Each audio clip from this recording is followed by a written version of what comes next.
The rain hammered against my apartment window like it was trying to drown out the ghosts of senior year, but one message lit up my screen and yanked me right back. Hey stranger, ever feel like high school was a lifetime ago? Or a curse? It was from him. Jordan Hayes, the golden boy who'd shoved me into lockers and whispered slurs that still echoed in my nightmares. I'd created Riley, the perfect fake profile on that dating app, just to twist the knife a little, make him squirm under the weight of his own bullshit. But as his words hung there, raw and unfiltered, my thumb froze over the keyboard, heart slamming like it knew this prank was about to unravel everything. I'd always been the quiet kid in the back of Mr. Harlan's AP Lit class at Roosevelt High, scribbling poetry in the margins of my notebook while the jocks like Jordan ruled the halls. Seattle's endless drizzle seemed to mirror my world back then, gray, unrelenting, soaking through every layer until you shivered from the inside out. At 17, I was just starting to whisper my truth to myself in the mirror. I was gay, and the fear of it coiled tighter than the fog rolling off Puget Sound. Jordan, with his broad shoulders and easy grin that masked a storm I'd never seen coming, was the storm's captain. He'd corner me after gym, his buddies snickering as he'd hiss, freak, or worse, pinning me against the cold metal with a forearm that felt like judgment incarnate. It wasn't just bruises, it was the way he'd look at me afterward, eyes flickering with something unspoken, like he was daring me to fight back or something else. I buried it deep, told myself it was hate, pure and simple. By graduation, I'd clawed my way to a scholarship at the University of Washington, left for a life in the city's tech scene. But 8 years later, those scars itched like fresh wounds. The idea hit me one stormy Tuesday night, nursing a black coffee at a Capitol Hill cafe, scrolling through old yearbook photos on my phone. Jordan's face popped up, still handsome, now with a LinkedIn profile screaming, marketing exec at a downtown firm. All polished smiles and TED Talk vibes. He'd moved on, apparently thriving in the very city that had chewed me up. Me? I was Alex Rivera, 25, a mid-level coder at a startup, living in a cramped Belltown studio with views of nothing but brick walls and regret. My dating life was a series of awkward Grindr hookups that left me emptier than before. But Jordan? He deserved a reckoning. Not violence. Nah, I wasn't that guy, but a taste of vulnerability, the kind he'd never shown mercy for. So, I built Riley from scratch. 26, non-binary on paper, but femme-leaning in the pics I scraped from stock sites. Soft lighting, a flirty crop top, wavy auburn hair that screamed confidence I'd killed to feel. Bio, artist chasing sunsets and real talk in this rainy town. No games, unless they're the fun kind. I catfished him with a swipe-right algorithm tweak, and boom, match. Our first chat was electric, me typing as Riley with venom disguised as wit. High school sounds like hell. What's your poison? Cliques or crushes gone wrong? He bit hard, both. I was an asshole back then. Regret it every day. I laughed, bitter and alone, firing back quips that chipped at his armor. But as days blurred into weeks, his messages shifted. Not the cocky jock, but a man unraveling. Late-night confessions about pressure from his family's expectations, the divorce of his parents splitting their Lake Union mansion like a bad omen, how he'd wake up sweating from dreams of faces he'd hurt. By the end of that first week, I was hooked, not on the prank, but on the Jordan emerging from the cracks. He'd send voice notes, voiced gravelly from 2 mini IPAs at after-work bars, talking about wandering the Pike Place market alone, buying flowers he'd let wilt because no one's there to give them to. I'd listen on my commute to the office, the ferry slicing through Elliott Bay, my stomach twisting. As Riley, I played the empathetic ear. Sounds like you're carrying a lot. What if you let someone in? He'd reply with heart emojis and paragraphs that made my chest ache. Guilt started seeping in like Seattle's morning mist. This wasn't revenge. It was a mirror, reflecting my own loneliness back at me.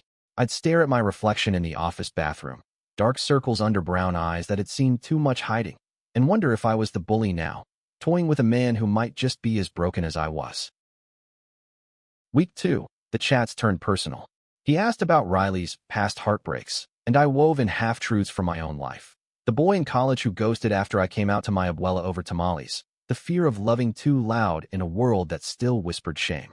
Jordan opened up about his nights staring at the ceiling in his sleek Queen and condo, questioning why he'd pushed away the one person who'd ever made him feel seen. There was this guy in high school, he typed one midnight. Quiet, smart as hell. I was cruel to him because I was scared of what he made me feel. Like, what if I wasn't who everyone thought? My breath caught. He didn't name me, but it was us. Locker room tension, stolen glances in the cafeteria line that I'd chalked up to paranoia. As Riley, I typed back, fingers trembling. Maybe it's time to make it right. Life's too short for what-ifs. He sent a photo. Him at Discovery Park, waves crashing behind, face lit by the fading sun, looking smaller than the giant I remembered. I saved it, stared at it too long, heat rising in places it shouldn't. The prank was crumbling. I'd started dreaming of him, not the bully, but this version, vulnerable and reaching. At work, debugging code felt pointless next to the thrill of his pings. My best friend, Mia, a fierce Filipina barista with tattoos snaking up her arms, noticed. Over foe at a hole in the wall in the International District, she eyed me over her chopsticks. You're glowing, Alex. Spill. Who's got you smiling like an idiot? I deflected, mumbling about a project, but she saw through it. Just don't get burned. Pranks have a way of biting back. She was right. That night, as thunder rattled my windows, Jordan messaged. Riley, you get me like no one else. Coffee tomorrow? Somewhere quiet, like that spot by the locks. My heart jackhammered. Meet him. As Riley? The lie was a house of cards, one gust from collapse. But curiosity, no, something deeper, a pull like gravity, whispered yes. I typed back, delaying. Soon. Promise. Lies upon lies, but each one tasted like truth. As the weekend dragged, Seattle wrapped around me like a damp embrace. I wandered Gas Works Park, the old gasification plant skeletons looming against the overcast sky, kids flying kites that dipped like my resolve. Jordan's words looped in my head, that flicker of recognition in his high school confession. Had he known? Felt it too? The bully and the bullied, tangled in unspoken desire. I pulled up old photos, me at prom in a rented tux that hung loose, him on the football field, helmet off, sweat-slicked hair catching the stadium lights. What if this was fate's cruel joke, not mine? By Sunday, resolve hardened. I'd go through with the meat, drop the bomb, watch his world tilt. Revenge, served cold with a side of closure. But as I hit send, Ballard locks, for PM Tuesday. Where something blew. Doubt not. What if he shattered? What if I did? Monday blurred in a haze of meetings and microwave burritos. My cubicle overlooked the sound, ferries cutting white paths like escape routes I couldn't take. Notifications buzzed. Jordan, excited, sending playlist links. Indie folk tracks about lost loves and rainy roads. One lyric stuck. I built walls to keep you out, but they're the ones caging me. I blasted it through my headphones, coding forgotten, tears pricking unexpected. This man, who'd once made me feel invisible, was handing me his fragility on a silver screen. Mia texted, "You okay? Look like you saw a ghost." I replied, "Worse. Seeing one tomorrow." Her call came instant. "Alex, if this is about that asshole from school." I spilled it all. The fake account, the chats, the magnetic pull I couldn't shake. She sighed, voice soft over the line. "Be careful. Hearts aren't code. You can't debug them." She was my anchor, the one who'd held me through coming out, through the nights I'd sobbed over rejection emails and empty beds. Now, she warned of the storm I was sailing into. Tuesday dawned gray, the kind of Seattle gloom that presses on your chest. I called in sick, paced my studio, Riley's profile mocking me from the laptop. Delete it? Confess early? No. The thrill, the terror, demanded the full dive. I chose my outfit like armor, slim jeans, a navy button-down that hugged my frame, hairstyled just enough to hide the nerves. Mirror check, 25 going on terrified, brown eyes wide with what-ifs. The bus to Ballard jostled me through traffic, rain streaking windows like tears I wouldn't shed. The locks hummed with life, salmon leaping in the fish ladder, tourists snapping pics of boats rising like phoenixes through the spillway. I arrived early, heart a war drum, scanning the crowd. There, Jordan, in a blue Henley that stretched across his chest, hands shoved in pockets, scanning faces with that same restless energy from his photos.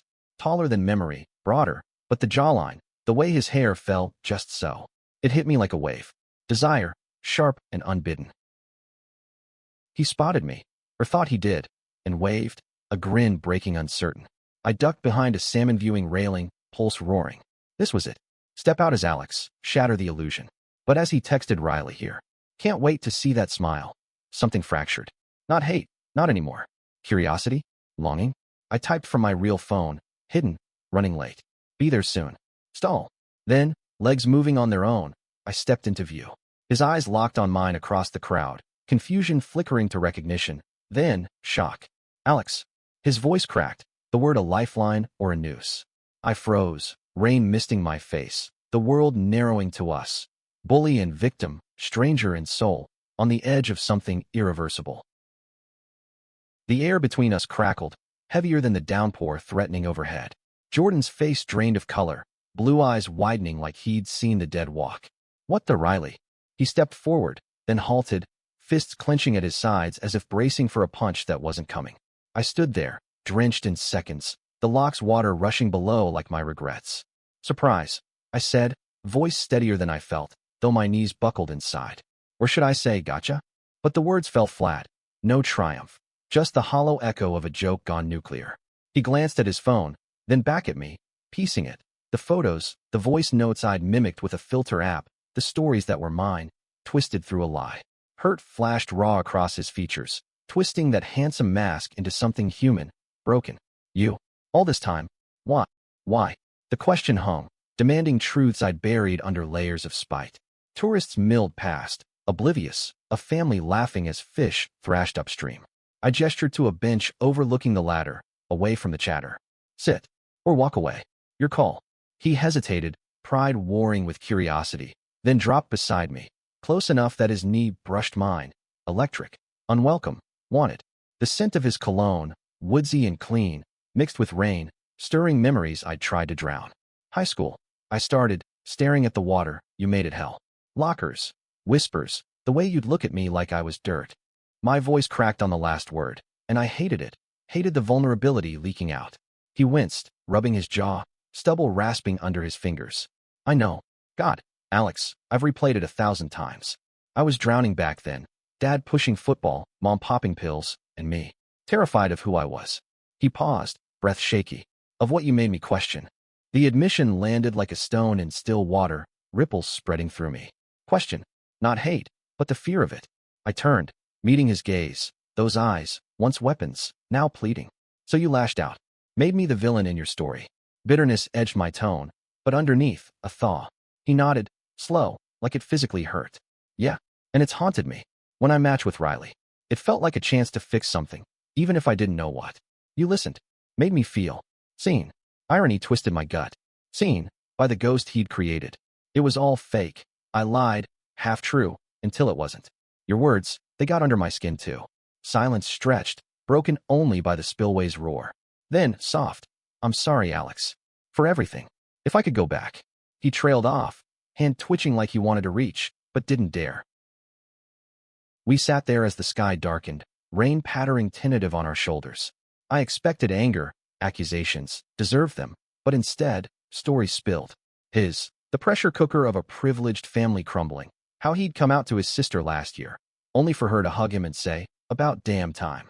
The isolation of corporate ladders, climbing alone in a city that swallowed secrets. Mine, the poetry I'd burned after graduation, the abuela who'd crossed herself but still sent arepas every birthday, the quiet pride in coding lines that connected people when I couldn't. Laughter slipped in, unexpected, him mimicking his boss's bad coffee breath, me recounting Mia's epic takedown of a rude customer. The bench grew wet, but neither moved. Why stop now? He asked finally, voice low. The prank, I mean. You could have ghosted.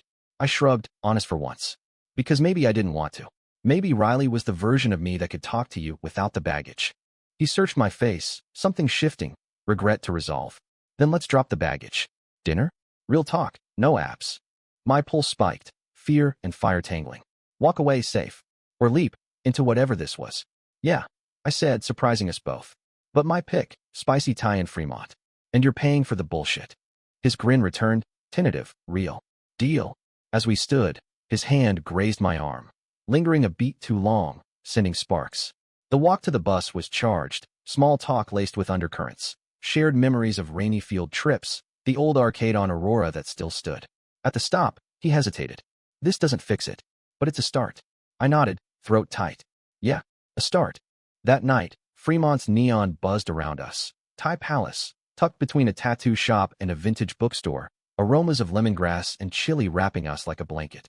We slid into a corner booth, knees bumping under the scarred wood table, the awkwardness melting with the first sip of Singa.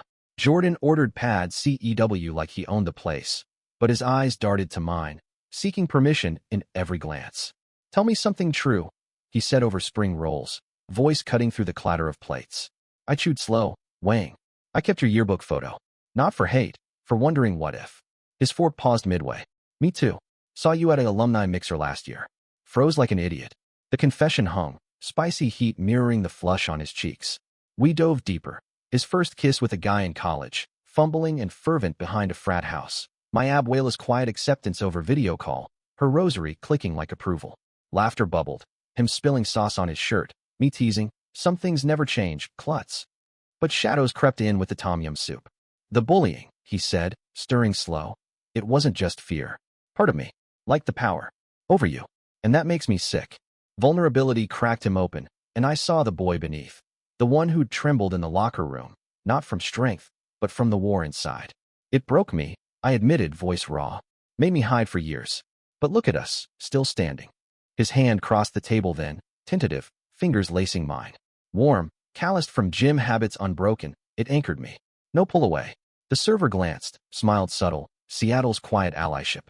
Outside, rain lashed the windows, but inside, heat built. Glances lingering on lips, knees pressing deliberate. Bill paid. We stepped into the storm, sharing an umbrella that forced closeness. His shoulder against mine, solid, sent my mind reeling.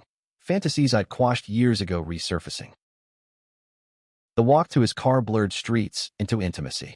My place, he murmured, breath warm on my ear. Heart hammering, I nodded. Queen Anne's Hills wound up, his condo a sleek loft with views of the twinkling skyline. Inside, jazz hummed low from speakers, city lights painting us in gold. No rush. Wine poured, stories traded on the leather couch, bodies inching closer. His laugh rumbled when I confessed burning poetry. Mine caught when he admitted journaling apologies he'd never sent. Then, silence, charged. His eyes dropped to my mouth. Alex. The kiss started soft, testing, apologetic, lips brushing like rain on skin. But hunger ignited, hands and hair, bodies aligning, the pent-up years pouring out in gasps and grips. He tasted like spice and second chances, pressing me back against cushions, whispers of sorry melting into more.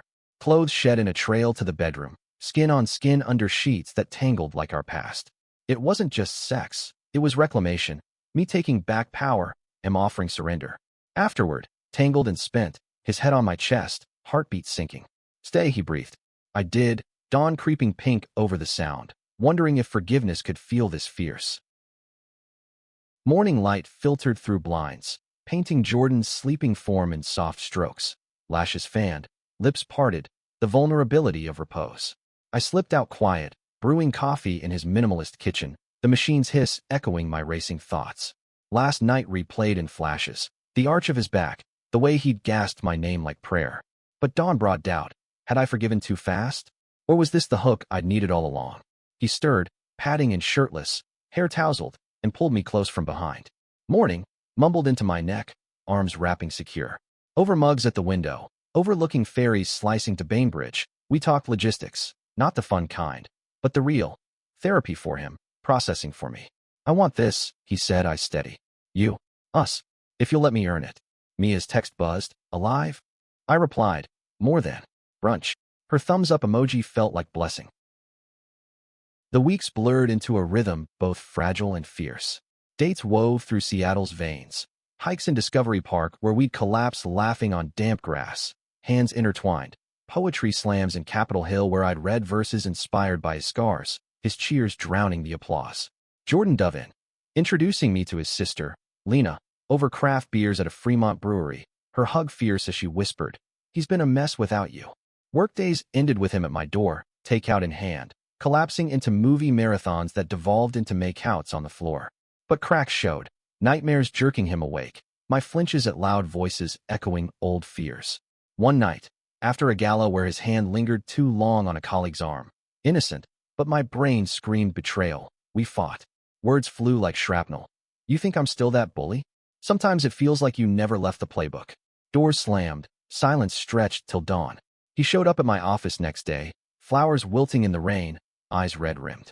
I'm scared too, but I'm not running.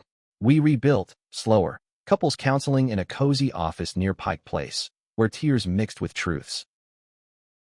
Summer crept in, Seattle shedding its gray for bursts of blue. Pride Month hit like a revelation. Parade floats thumping bass down 4th Avenue, rainbows draping the monorail. Jordan and I marched, his arm around my waist, Lena cheering from the sidelines with signs scrawled, "Love wins, bitches." The crowd surged, bodies pressing joyful chaos, but his whisper cut through. "This, you, makes sense of it all." That night, rooftop bar overlooking the bay, fireworks blooming like confessions, he knelt. Not dramatic, just him, ring simple silver. "Not now, not pressure. But when you're ready, marry me, Alex." Tears blurred the lights. I pulled him up, kissing fierce. Yes, 1,000 times. The city hummed approval, waves lapping distant. But life's not fairy tale, twists lurked.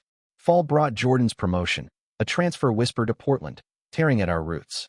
Arguments reignited. I can't uproot again. It's us or the job. Sleepless nights in my studio, him pacing his loft, until Mia mediated over dim sum. Compromise or lose.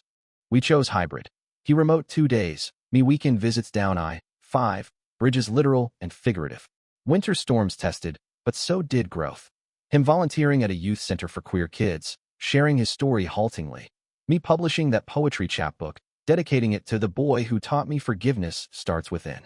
Value wove through. Acceptance not just of each other, but selves, scars as maps to mercy. By spring, 2 years in, we stood at that same Ballard Locks bench, rings glinting in sun-dappled light. No fish leaping, but possibility thrummed. "From prank to this," he murmured, hand in mine. I squeezed, heart full. Best plot twist ever. Seattle stretched before us. Rain or shine. A canvas for the life we'd scripted together. Not perfect, but human. Kinky, kind, unbreakable. And in that, the deepest romance. Of mending what hate had torn, loving what fear had hidden.